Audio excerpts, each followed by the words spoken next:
So let us do 10.2 का fourth question. Here we go. Prove that the tangents drawn at the ends of a diameter of a circle are parallel. First of all, question को समझते diagram की मदद से. Prove that the tangents drawn at the end of diameter.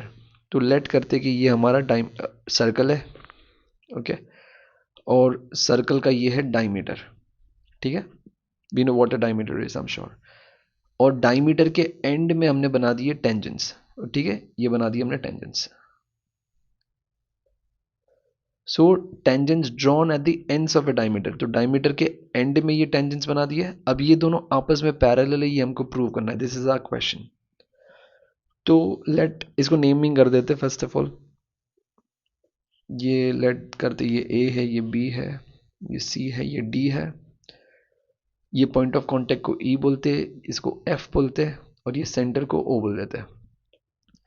इतना तो हमको बताइए कि पॉइंट ऑफ कांटेक्ट और radius, radius drawn to the point of contact 90 degree होता है, radius drawn to the point of contact 90 degree होता है, ठीक है. तीनों क्वेश्चंस इसके पहले किए वो सारी यही थ्योरम के बेसिस पे थे. तो मैं ये ऑब्वियसली इसको 90 डिग्री कंसिडर कर लेता हूँ, इसका मैं प्रूफ लिख दूंगा. कैसे होगा ये क्वेश्चन सॉल्व? देखो, हमको पता है ये 90 डिग्री होगा, ये भी 90 डिग्री होगा. तो ये वाला एंगल और ये वाला एंगल दोनों 90 है, और दोनों इंटीरियर ऑल्टरनेट एंगल्स है. तो कॉन्वर्स कहता है कि अगर दोनों इंटीरियर ऑल्टरनेट एंगल्स हैं और इक्वल है तो लाइंस पैरेलल होगी. जैसे कि हमने पढ़ा है कि अगर लाइंस पैरेलल है तो इंटीरियर ऑल्टरनेट एंगल्स इक्वल होते हैं. अगर ये 50 है तो ये 50 होगा, ठीक है. वैसे ही अगर इंटीरियर ऑल्टरनेट है और दोनों के दोनों इक्वल है तो लाइंस पैरेलल होगी. ये इसका कॉन्वर्स कहता है. तो इसी बेसिस पे ये क्वेश्चन कंप्लीट हो जाएगा. तो let us draw this, okay. So angle A E O 90 degree है. एंगल डी एफ ओ भी 90 डिग्री. मैंने क्या लिखा है, ए ई ओ, यानी ये वाला एंगल. डी एफ ओ ये भी 90 डिग्री. अब ये क्यों 90 डिग्री है उसका मैं रीजन लिख देता हूं. तो radius drawn to the point of contact,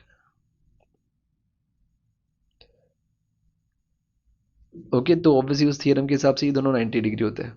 therefore क्या होता है कि ओ ई परपेंडिकुलर है ए बी के, और ओ एफ जो है वो है परपेंडिकुलर है सी डी के, ठीक है. तो ये मेरा स्टेप वन था, कंसिडर कर लेते हैं. अब मेरा स्टेप टू क्या है, ए ई ओ और डी एफ ओ, ये जो दोनों एंगल है ये दोनों दोनों ऑब्वियसली इक्वल है क्योंकि ईच 90 है. क्या है, ईच 90. और दोनों के दोनों इंटीरियर ऑल्टरनेट एंगल्स भी है, A E O and angle D F O. ये दोनों क्या है, इंटीरियर ऑल्टरनेट एंगल्स. तो दोनों इंटीरियर ऑल्टरनेट एंगल्स भी है और दोनों इक्वल भी है. Therefore A B is parallel to C D. तो ये जो हमारा स्टेटमेंट था कि tangents drawn at the ends of a diameter are parallel, ये हमने प्रूव कर दिया. तो बस हम लिख देंगे hence proved. That's it, question complete. Thank you.